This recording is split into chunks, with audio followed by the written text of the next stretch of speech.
Hello students, आज हम start करते हैं क्लास 10th का साइंस का पेपर 2023 का जो सेट है। ठीक, पहला सेट है तो हम स्टार्ट करते हैं। इसके मल्टीपल चॉइस क्वेश्चंस लिखे हुए हैं, पहले फिजिक्स के, उसके बाद में केमिस्ट्री के हम सॉल्व करते हैं। तो जो पहला क्वेश्चन आपका लिखा गया था कि किसी वस्तु का अवतल दर्पण द्वारा बना प्रतिबिंब आभासी सीधा व वस्तु से बड़ा पाया जाता है। ठीक है, तो अवतल दर्पण में सिर्फ और सिर्फ एक कंडीशन होती है जब आभासी बनता है, बाकी जितनी भी कंडीशन होती है आपने पढ़ रखा होगा 6 कंडीशन होगी। 6 में से 5 कंडीशन ऐसी होती है जिनमें वास्तविक बनता है प्रतिबिंब, उनमें क्या बनता है, वास्तविक। और एक इकलौती कंडीशन होती है कि उसमें आपका प्रतिबिंब आभासी बनता है, सीधा बनता है और वस्तु से बड़ा बनता है। ठीक, अब वो क्या होती है, दर्पण के ध्रुव तथा मुख्य फोकस के बीच में। ठीक, तो इसका आंसर क्या हो जाएगा, डी ऑप्शन। क्योंकि जब वस्तु कहाँ रखी होगी, मुख्य फोकस तथा वक्रता केंद्र के बीच में अगर वस्तु रखी है तो उसका प्रतिबिंब कहाँ बनता है, अनंत पर बनता, अनंत और वक्रता केंद्र के बीच में बनता है। अगर वक्रता केंद्र पर रखी होगी तो वस्तु का जो प्रतिबिंब है कहाँ बनेगा, वक्रता केंद्र पर ही बनता है। और वक्रता केंद्र से परे है, वक्रता केंद्र से परे मतलब वक्रता केंद्र से और पीछे है, तो उसका प्रतिबिंब कहाँ बनेगा, मुख्य फोकस और वक्रता केंद्र के बीच में। तो हमारा जो डी ऑप्शन है इसका राइट आंसर है, क्योंकि हमसे पूछा कौन सा है, आभासी। तो आभासी सिर्फ एक कंडीशन में इसका प्रतिबिंब बनता है। तो पहले का आंसर क्या हो जाएगा, डी। ठीक है, अब आ जाते हैं क्वेश्चन नंबर 2 पे, जो लिखा गया था कि किसी शब्दकोश में पाए छोटे अक्षरों को पढ़ते समय आप निम्न में से कौन सा लेंस पसंद करेंगे। तो अब ध्यान रहो कि डिक्शनरी के छोटे अक्षर है तो उनको पढ़ने के लिए आपको चाहिए तो उत्तल लेंस।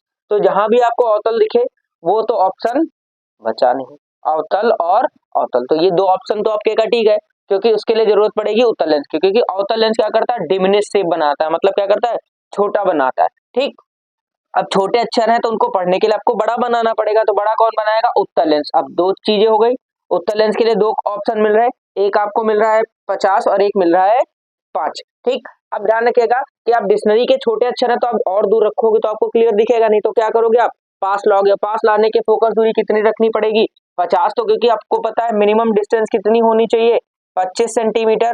तो अगर 25 से आप दूर रखोगे नहीं, 25 से कम रखोगे, तो 25 से कम वाली कौन सी है, सी ऑप्शन। तो इसका आंसर कौन सा करेक्ट हो जाएगा, सी ऑप्शन, कि 5 सेंटीमीटर फोकस दूरी का उत्तल लेंस। ठीक है, अब आते हैं किसी गोली दर्पण तथा किसी पतले गोली लेंस दोनों की फोकस दूरियां -15 सेंटीमीटर है। तो अगर फोकस दूरियां माइनस में है तो आपको पता है फोकस दूरी माइनस सिर्फ किस में होती है, अवतल के लिए होती है। ऊपर मैं मिटा दे रहा, फिर आपको कंडीशन बता दे रहा हूँ, जो आपने पढ़ रखा होगा साइन कन्वेक्शन या चिन्ह परिपाटी। तो अवतल उत्तल दोनों के लिए कंडीशंस बता दे रहा हूँ। यहाँ ये मल्टीपल चॉइस डिस्कस कराने का मेन मोटिव ये है कि आपको इससे रिलेटेड जितने भी पॉइंट्स हो सकते हैं वो सारे आपको बताऊंगा। जैसे अवतल होगा आपका, अवतल लेंस हो या दर्पण हो, अवतल लेंस या दर्पण होगा, तो उसके लिए आप जानते हो 3 चीजें होती हैं, क्या होगा, एक U होगा, V होगा और F होगा। U क्या होता है, U होती है वस्तु की दूरी, तो ये आपको मिलेगी। अवतल होगा तो तीनों किस में होंगी, माइनस में होंगी। और यही अगर आपका क्या हो जाएगा, उत्तल दर्पण होगा, उत्तल दर्पण होगा या लेंस होगा, चाहे उत्तल दर्पण हो या उत्तल लेंस हो, इसके लिए U, V और F 3 चीजें होंगी। U का मान क्या होगा, माइनस होगा, V का मान प्लस होगा और F का मान भी प्लस में होगा। अब U होता क्या है, U होता है वस्तु की दूरी या वस्तु की स्थिति, V क्या होता है, प्रतिबिंब की दूरी या प्रतिबिंब की स्थिति, और F क्या है, F होती है फोकस दूरी। तो इसमें आपको क्या दे रखा है, माइनस है, फोकस दूरी किस में है, माइनस है। ठीक, तो फोकस दूरी माइनस किस में होती है, अवतल में। तो यहाँ कौन सा ऑप्शन, दोनों अवतल हो सकते हैं, पहले ऑप्शन सही है, क्योंकि दोनों क्या होंगे, एक दर्पण है, गोली दर्पण है और गोली पतले लेंस है, गोली लेंस है, तो दोनों की फोकस दूरी क्या है, माइनस में है, तो दोनों के दोनों क्या हो जाएंगे, अवतल। क्योंकि दोनों उत्तल हो नहीं सकते, क्योंकि अगर उत्तल के लिए क्या होना चाहिए था, फोकस दूरी प्लस होनी चाहिए थी। दर्पण अवतल तथा लेंस उत्तल अगर माइनस है तो हमें आंसर मिल गया, आगे डिस्कस करने की जरूरत नहीं थी। ठीक है, उसके बाद आ जाते हैं क्वेश्चन नंबर 4 पे। क्वेश्चन नंबर 4 हमारा क्या लिखा है, मानव नेत्र के किसी भाग पर वस्तु का प्रतिबिंब कहाँ बनता है। तो मानव नेत्र पर जो प्रतिबिंब बनता है वो कहाँ पे बनेगा, रेटिना पर बनता है। अब रेटिना ऑप्शन में है नहीं, रेटिना है किसका पार्ट, दृष्टि पटल पे ही बनता है, दृष्टि पटल का ही सबसे पिछला भाग जो होता है वो क्या होता है, रेटिना। ठीक, तो यहाँ पे कौन सा, क्योंकि पुतली पे तो बनता नहीं प्रतिबिंब, ठीक, तो ये कट हो गया। कार्निया पे भी प्रतिबिंब नहीं बनता, परितारिका पर भी नहीं बनता, बचा कौन सा, दृष्टि पटल। और ये होता है क्या है, बनता रेटिना पर है और रेटिना का ही पार्ट होता है दृष्टि पटल। ठीक है, अब आ जाते हैं क्वेश्चन नंबर 5 पे। ये थोड़ा ध्यान दीजिएगा, मैं इसको इरेज कर दे रहा हूं इधर का और इसको आपको समझा रहा हूं क्वेश्चन, देन हम डिस्कस करते हैं इसको। ठीक,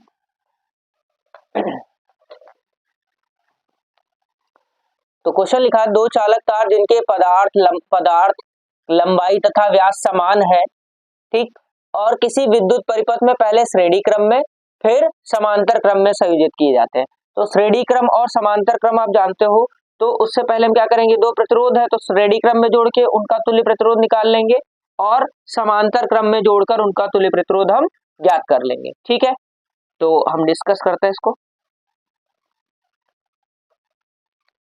यहाँ पे क्या है, दो, तो पहली कंडीशन, फर्स्ट कंडीशन और सेकंड कंडीशन।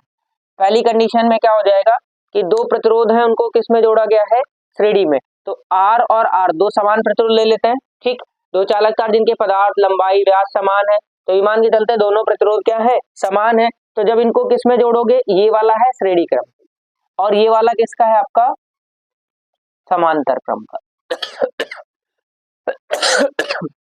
यहाँ भी प्रतिरोध आपके R और R होंगे। तो आप जब श्रेणी क्रम में जोड़ोगे तो आप जानते हो तुल्य प्रतिरोध RA का मान कितना हो जाएगा, R1 प्लस R2 होता है तुल्य प्रतिरोध श्रेणी क्रम में। तो RA बराबर क्या मिलेगा आपको, R प्लस R, मतलब यहाँ तुल्य प्रतिरोध कितना हो गया, 2R हो गया। ठीक, अब यहाँ से हम ऊष्मा निकालते हैं। क्या बोला गया था कि ऊष्माओं का अनुपात बताना, तो यहाँ से ऊष्मा निकालते हैं। तो ऊष्मा के लिए फॉर्मूला आपने पढ़ रखा है, H बराबर, जो मैंने एक आपको वीडियो डाल रखी थी कि फॉर्मूले स्पेशल वाली, तो उसमें आपको बताया था H बराबर क्या होता है, I स्क्वायर RT होता है। और ठीक, तो यहाँ से हम लिख लेते हैं H1 का मान कितना हो जाएगा, यहाँ पहली कंडीशन है तो इसके लिए क्या हो जाएगा, ये H1 होगा, प्रवाहित धारा I ही ले लेते हैं। R का मान यहाँ पे कितना हो जाएगा, 2R हो जाएगा, और उसके बाद में यहाँ पे समय कितना हो जाएगा, समय हो जाएगा हमारा T, समय T ले रहे हैं, ये पहली कंडीशन हो गई। दूसरा, जब यहाँ पे आते हैं, यहाँ पे क्या होगा, ये समांतर में है, तो समांतर में तुल्य प्रतिरोध आप जानते हो 1/R बराबर 1/R1 प्लस 1/R2 होगा। ठीक, तो 1/R बराबर, ठीक, यहाँ R B लिख लेते हैं, तो 1/R और प्लस 1/R, हर बराबर है तो ये कितना हो जाएगा, 2/R। तो अब RB का मान कितना होगा, इसको पलट दो और यहाँ पलट के कितना आ जाएगा, R/2। ठीक, तो इसके बाद यहाँ से हम ये निकाल लेते हैं ऊष्मा, तो यहाँ जाएगा I स्क्वायर, फिर RB और T हो जाएगा। तो H2 बराबर I square as it is रखिए, RB का मान कितना है, R/2 है, और इनटू कितना हो जाएगा, T हो जाएगा। अब इसमें उत्पन्न ऊष्माओं का अनुपात बताना है, तो अनुपात के लिए आप जानते हो H2 बटा H1 कर लेंगे। H2 कितना है हमारे पास, I square R/2 into T बटा H1 कितना है, I square into 2R into T।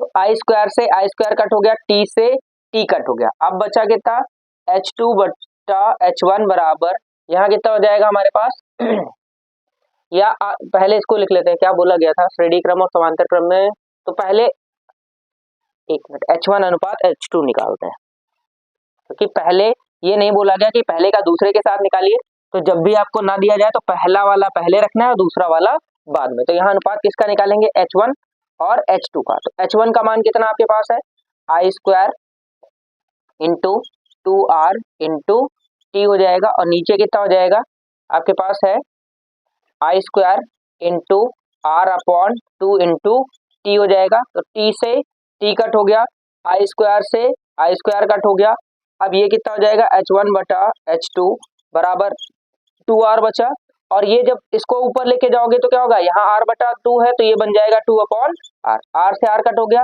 बचा कितना 4, और नीचे कुछ नहीं तो 1। तो हमें क्या करना है, इनका अनुपात हो जाएगा H1 अनुपात H2 बराबर 4/1। कौन सा ऑप्शन में लिखा है आपका, सी ऑप्शन में, डी ऑप्शन में। ठीक, तो इसका आंसर कौन सा हो जाएगा, ये वाला आपका डी ऑप्शन, 4/1। ठीक, नेक्स्ट आते हैं, लघु परिपथ के समय परिपथ में विद्युत धारा का मान बहुत कम हो जाता है, परिवर्तित हो जाता है, बहुत अधिक बढ़ जाता है, और या निरंतर परिवर्तित होता है। लघु परिपथ जो आपने सुन रखा होगा, शॉर्ट सर्किट जिसको बोलते हैं, ठीक, शॉर्ट सर्किट कहते हैं, शॉर्ट सर्किट से आग लग गई। तो शॉर्ट सर्किट का मतलब टेम्परेचर बढ़ेगा, ठीक, तो टेम्परेचर बढ़ेगा कैसे, जब धारा का मान बढ़ेगा, ठीक, जब धारा बढ़ेगी तो ये तो पहला ऑप्शन कट गया, बहुत कम हो जाता है क्योंकि धारा बढ़ेगी। जैसे आपको ये रास्ता है, जैसे एक ये ए है और यहाँ से बी, फिर ये वाला सी है, तो जो शॉर्ट रास्ता है उसमें क्या होगा, आप जल्दी पहुंचोगे, स्पीड बढ़ेगी, जब स्पीड बढ़ेगी तो धारा का मान भी क्या हो जाएगा, बढ़ जाएगा। तो इसका क्या होगा, निरंतर परिवर्तित होता है, तो शॉर्ट सर्किट में क्या होगा, धारा का मान हमेशा बहुत ज्यादा बढ़ जाता है। तो इसकी वजह से ही ये क्या होगा कि शॉर्ट सर्किट की वजह से आग लग जाती है, क्योंकि टेम्परेचर बढ़ेगा, धारा बढ़ेगी तो टेम्परेचर भी बढ़ेगा, टेम्परेचर बढ़ेगा तो ऊष्मा भी बढ़ जाएगी। कि आपने यहाँ फॉर्मूला पढ़ रखा है, H बराबर क्या होता है, आई स्क्वायर होता है, तो अगर आई का मान बढ़ेगा तो H भी बढ़ेगा, दोनों क्या होते हैं, एक दूसरे के समानुपाती, ठीक। उसके बाद आ जाते हैं विद्युत धारा उत्पन्न करने की युक्ति को कहते हैं। तो उत्पन्न करना, उत्पन्न करने को आप जानते हो क्या करते हैं, जनरेट, इंग्लिश में क्या बोलते हैं, जनरेट। तो अगर इसको बोलते हैं जनरेट, तो जनरेट करने वाला कौन होगा, जनरेटर होगा। तो आपने देखा होगा शादी पार्टी में क्या होता है, लाइट चली गई तो कहता है जनरेटर ऑन करो, तो जनरेटर ही तो उसको क्या करेगा, ये है जनरेटर। तो जनरेटर ही विद्युत धारा को उत्पन्न करता है। तो इसका आंसर कौन सा हो गया, ए ऑप्शन। इसमें ये भी देख लेते हैं, गैल्वेनोमीटर क्या होता है, गैल्वेनोमीटर एक डिटेक्टर होता है। डिटेक्टर का मतलब वो डिटेक्ट करता है कि करंट है या नहीं। जैसे आपने देखा होगा टेस्टर होता है, तो टेस्टर क्या करता है, लगाया, देखा कि करंट आ रही है, ठीक। उसके बाद एमीटर क्या होता है, एमीटर होता है जो धारा को मापने की यंत्र है, धारा मापने का यंत्र, ये है आपका एमीटर। उसके बाद मोटर क्या होता है, मोटर क्या करता है, विद्युत ऊर्जा को यांत्रिक ऊर्जा में बदलता है, विद्युत ऊर्जा को यांत्रिक ऊर्जा में बदलता है, ठीक है।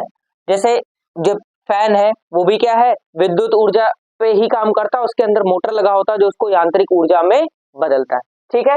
इसके बाद अभी हम केमिस्ट्री के क्वेश्चंस को भी इसी पे डिस्कस करते हैं।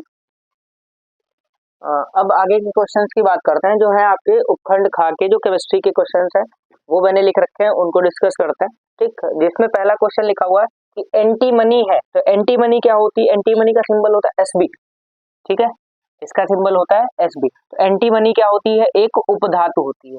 धातु क्या होती है, धातुएं होती है जिनमें धात्विक चमक होती है, अधातुएं, और इनमें विद्युत धारा का चालन होता है। अधातुओं में क्या धात्विक चमक नहीं होती, इनमें विद्युत धारा का चालन नहीं होती। मिश्र धातु क्या होती है, जो धातुओं और अधातुओं, मतलब उसमें क्या होता है, मिक्सचर होता है। जैसे आपने पढ़ रखा होगा ब्रॉन्ज मेडल, जो ब्रॉन्ज मेडल होता है, ठीक, तो वो भी क्या है, एक मिश्र धातु है। उपधातु क्या करता है, उपधातु का मतलब जो धातु और अधातु दोनों की प्रॉपर्टी होल्ड करता है, वो होती है उपधातु। तो एंटीमनी आपका क्या है, उपधातु। अगला आ जाते हैं, लेड नाइट्रेट का रासायनिक सूत्र है। तो लेड नाइट्रेट का पीबी, लेड का सिंबल क्या होता है, लेड का होता है पीबी, और नाइट्रेट का NO3 होता है। और नाइन्थ में आप पढ़ के आए हो कि इनका जो कॉम्बिनेशन होता है, तो पीबी पे +2 चार्ज होता है, उस पे क्या होता है -1, तो ये क्रॉस मल्टीप्लाई होके इधर आता है। तो इसका आंसर क्या हो जाएगा, N के साथ में जाएगा 2, NO3 के साथ में 2 जाएगा, तो PbNO3 होल ट्वाइस, ठीक है।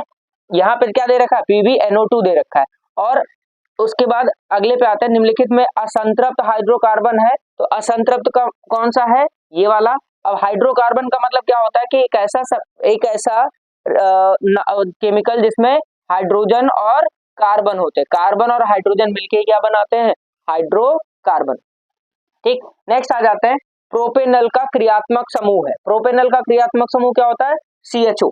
अगर प्रोपेनल होगा तो उसमें क्रियात्मक समूह क्या होगा, CHO। उसके बाद OH किसका होता है, अगर अल्कोहल होगा तो उसका क्या होगा, अल्कोहल होगा उसमें, तो OH होगा, ठीक। अब आप ये बताओगे कि इसमें कौन सा ये क्रियात्मक समूह किस में होता है, ठीक, और इसका नाम क्या है, या मुझे कमेंट में आंसर बताइएगा इसका। उसके बाद आ जाते हैं, एसिटिक अम्ल का IUPAC नाम क्या है। तो एसिटिक अम्ल का IUPAC नाम है आपका एथेनोइक अम्ल। और ये आपके लिए एक और होमवर्क है कि आप एसिटिक अम्ल का मुझे फॉर्मूला बताओगे, क्या होता है एसिटिक अम्ल का सूत्र, और IUPAC का फुल फॉर्म, इसका आंसर आप मुझे कमेंट में बताओगे, ठीक है।